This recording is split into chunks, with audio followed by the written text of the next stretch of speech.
American analysts lauded Ethiopia as a strategic ally for US in the continent.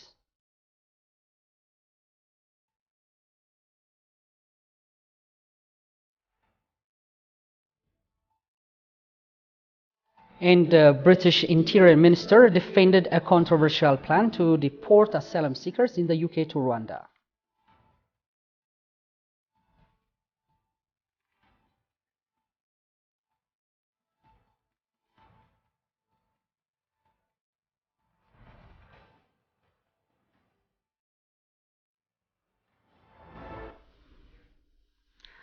Hello and good morning, ladies and gentlemen. You're watching at this news hour with the news. I am Binyam Gitana. Thank you for joining us. Now, the news in full. Do stay tuned. President Sahle-Work Zewde said people with Down syndrome or retardation is neglected but needs special attention. She made the remark while the International Day of Down Syndrome is marked under the theme About Us With Us at Friendship Park. The president emphasized that the awareness-raising work should be and the society should give equal opportunities to these segments of community. She pointed out that the day should be marked throughout the year through embracing the vulnerable community. The Ministry of Health Dr. Leah Taddese, for her part, said Down syndrome needs emphasis, but a lot remains to be done. Dr. Leah further said the work started by the ministry will continue to be strengthened to provide better services to those who are in Down syndrome. The founder of Deborah Foundation, Abdullah Gameda, said that citizens with retardation are equal as important any other citizens. World Down Syndrome Day is an awareness day officially celebrated by the United Nations since 2012. The day also marked the creation of a global voice in support of the rights, inclusion, and safety of people with disabilities.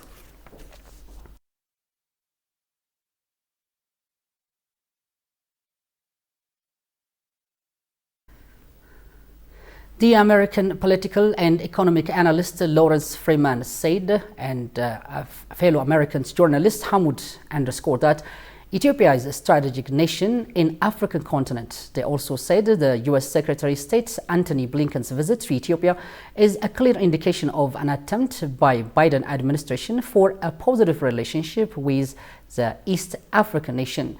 The U.S. needs to build a robust bilateral relationship with Ethiopia, they stressed. Shaggai Matau has in his file. Take a look.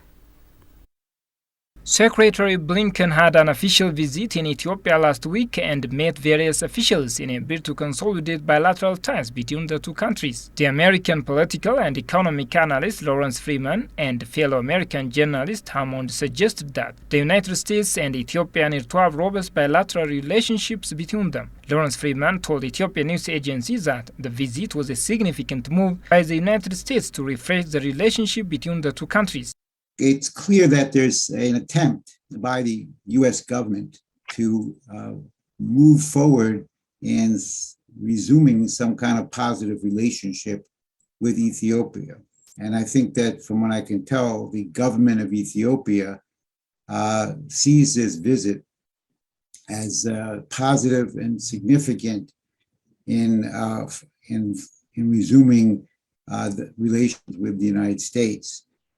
There's two things going on that I think are behind this trip by the Secretary of State, Antony Blinken.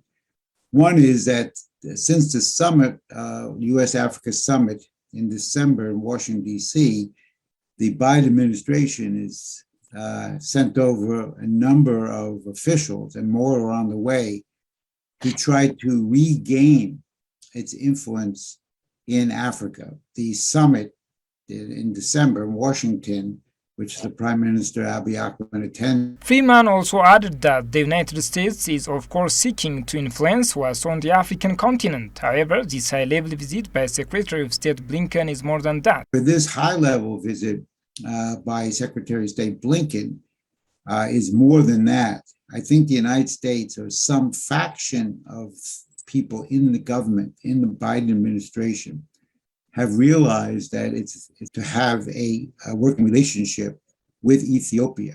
One is because it's a dominant nation in the Horn of Africa. It's the second most populous nation on the continent. It is leading in many ways in terms of its economic policy. Similarly, fellow with the Center of Media and Peace Initiatives and award-winning American journalist Joseph Hammond said Blinken's visit is a positive step for Ethiopia and America relationships. I think this visit was a positive one for Ethiopian-American relations.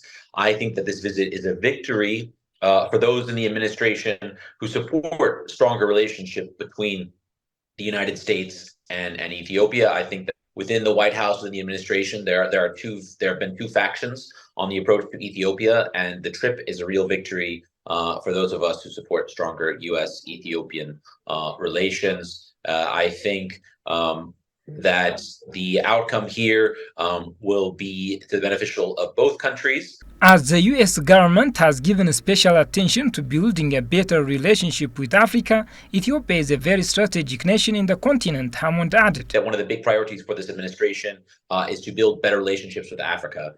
In addition to Blinken's trip to Ethiopia, he's going to Niger. We know that Vice President Kamala Harris will also be going to Ghana, Tanzania, and Zambia for a major democracy forum as well. So this administration has really prioritized Africa. And if they're going to prioritize Africa, you have to involve Ethiopia. Ethiopia is the second most populous country in Africa. It is a rapidly developing and industrialized country, very important country, one of the pillars of African stability. Furthermore, Hammond noted that Ethiopia is also a rapidly developing country and one of the pillars of African civility.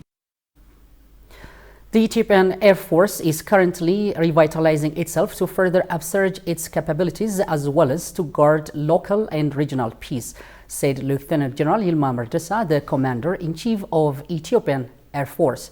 A group of military attaches from different countries, led by Brigadier General Muyusudra Natagia, Secretary General of the Association of the Military Attaches of Different Countries, based in Addis Ababa, Ethiopia, visited the Ethiopian Air Force. Lieutenant General Yilma Merdesa, in his part remarks during the visit, said that the Ethiopian Air Force is one of the earliest aviation institutions in the continent in its history of deploying aviation technology. The Ethiopian Air Force is also exemplar in peacekeeping mission. He recalled the Air Force Chief mentioned that the visit of the military attaches is vital for the Ethiopian Air Force, which is known for cooperating with other countries across the world through aviation technology. Meanwhile, Lieutenant General Yilma Merdesa further noted that the Ethiopian Air Force is ready to strengthen its partnership with the military attaches and experts of each country on the basis of mutual benefit. On his part, Brigadier General Muyusudra Natagia said that the Ethiopian Air Force is on a remarkable change and journey in its structural organization, upskilling of manpower, and acquisition of modern aviation weapons.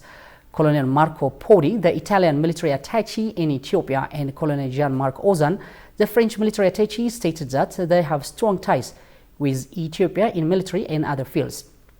They added that their visit will enable to transfer experience and expertise between the countries, especially in the field of aviation technology.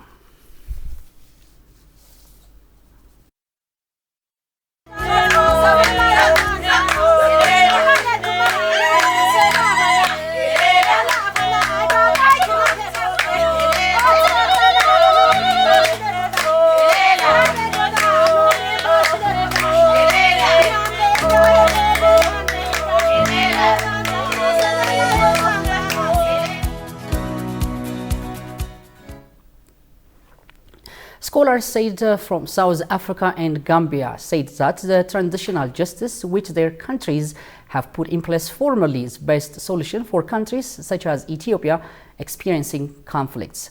The scholars shared their respective countries' experiences that transitional justice has contributed to build a better future in countries grappled with conflict. Tegisunisa has Anna's file. Have a look. Scholars approached by Ethiopian news agency said that the way South Africa and Gambia went through in the transitional justice process will give Ethiopia a better experience. Ethiopia has been developing a transitional justice policy document which is expected to contribute to sustainable peace through reconciliation, compensation, and prosecution in the country, it was indicated. recalling transitional justice has contributed to sustainable peace, reconciliation and justice in many countries' endeavors to transition from conflict and authoritarian rule to kickstart the democratization process and post-conflict reorganization of political systems.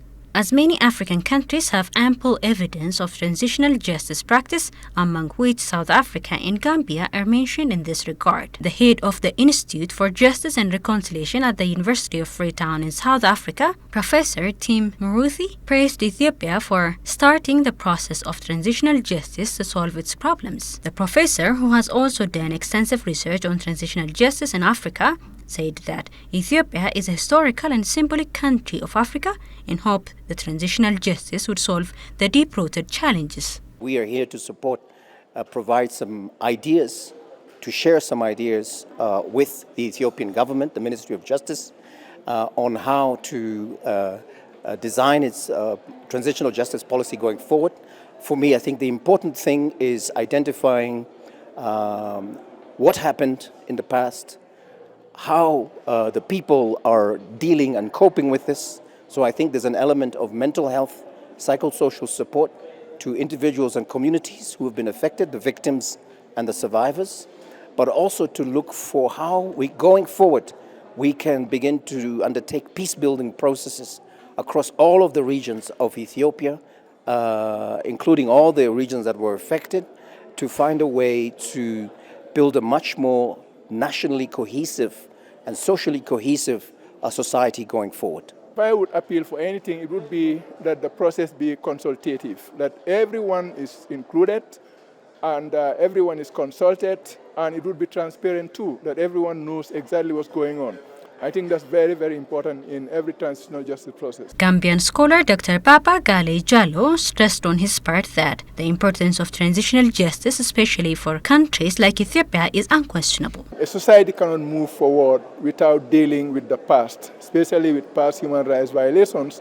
Every society, Ethiopia and other countries that have gone through conflict and authoritarianism, need to face the past to find out what went wrong and to chart a course for the future.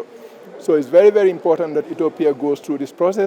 Jallo, who was also former Executive Secretary General of the Truth, Reconciliation and Reparations Commission, TRRC, of Gambia, said Ethiopia has been making a great move to ensure transitional justice. He further pointed out that a society cannot move forward without dealing with the past, especially on human rights violation. Every society, Ethiopia and other countries have gone through conflict and authoritarianism, need to face the past and chart a course of future. So it is very important that Ethiopia go through this process, he noted. Professor Tim Muruthi also indicated the necessity of transitional justice which South Africa implemented to resolve the pains of the apartheid.